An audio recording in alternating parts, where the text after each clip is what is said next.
안녕하십니까. 계속해서 대구에서 전해드리겠습니다. 대구와 경북 서부 내륙 지역에는 오늘 건조주의보가 발령 중인 가운데 대체로 맑은 날씨를 보였습니다. 낮 최고 기온은 대구 23.4도, 안동이 21.4도까지 올라서 어제보다 3, 4도가량 높았습니다. 내일은 차차 흐려져 경북 북부 지역엔 낮부터 비가 오겠습니다. 내일 대구의 아침 최저 기온은 10도, 낮 최고 기온은 21도까지 오르겠습니다. 대구 기상지청은 모레 새벽부터 비가 오다가 오후에 그칠 것으로 내다봤습니다. 어제 실시된 대구 경북 재보궐선거에서 자유한국당 후보가 모두 당선돼 보수 텃받침을 다시 한번 입증했는데요. 하지만 예전 같은 몰표 현상은 없었고 선거 무관심층이 크게 늘어나 지역 민심이 대선에서 큰 변수가 될 것으로 보입니다. 이상원 기자가 보도합니다. 전국적 관심을 모았던 상주 군위 의성 청송 국회의원 재선거에서 자유한국당 김재원 후보가 47.5%를 득표하며 당선돼 탄핵 등 정치적 악재 속에서도 여전히 보수의 텃밭임을 입증했습니다.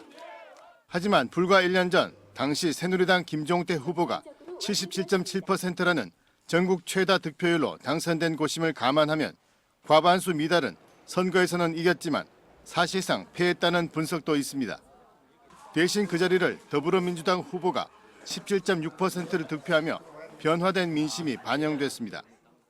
이른바 몰표가 나온 것은 아니란 점에서 탄핵 정국에 있어서 TK의 민심도 상당 부분 예전과는 다르다는 것을 알 수 있고, 더불어민주당은 대구시 의원 보궐선거에서도 25%를 득표하며 2위를 차지하는 등 대구 경북에서 정치적 입지가 확대되는 성과를 거두었습니다. 반면 바른정당은 자유한국당과의 보수적통 경쟁에서 패한 것은 물론 더불어민주당보다 지지율이 뒤지는 등 높은 현실의 벽을 절감했습니다. 무엇보다 대구의 평균 투표율이 보궐선거 역대 최저인 16%를 기록해 정치 무관심 현상이 심한 것으로 나타났습니다. 보수의 텃밭이지만 경쟁력 있는 보수 진영 대선 후보가 없는 현 전국에서 이 같은 정치 무관심성의 증가는 한 달도 채 남지 않은 대통령 선거에서 투표 거부 현상으로 나타날 가능성도 배제할 수 없어 대선 전국에 중요한 변수가 될 것으로 보입니다. MBC 뉴스 이상원입니다. 영호남 8개 시도지사들은 오늘 5명의 대선 후보들에게 지방 분권과 영호남 상생발전 방안 등을 대선 공약에 반영해달라며 공동건의문을 전달했습니다.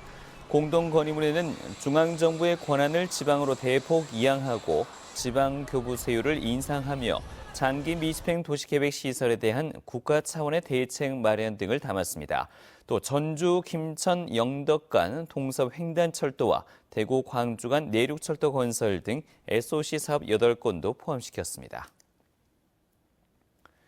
대구지방법원 제5형사단독 이창열 부장판사는 뇌물 공여 등의 혐의로 기소된 차순자 대구시 의원에게 징역 1년에 집행유예 2년을 선고했습니다. 또 같은 혐의로 기소된 차 씨의 남편에게는 범죄를 주도했다는 이유로 징역 1년을 선고하고 법정 구속했습니다.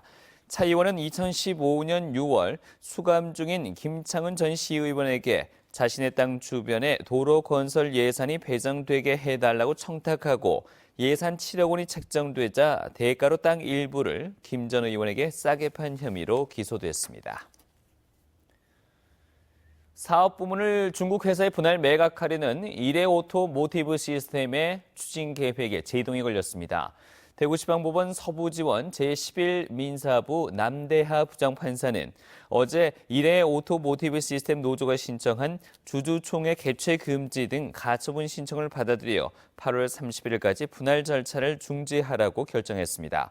재판부는 노사 합의서와 단체 협약에 따라 분할 매각은 노사 합의 사항이라면서 노사 간에 충분히 협의해서 진행하라고 밝혔습니다.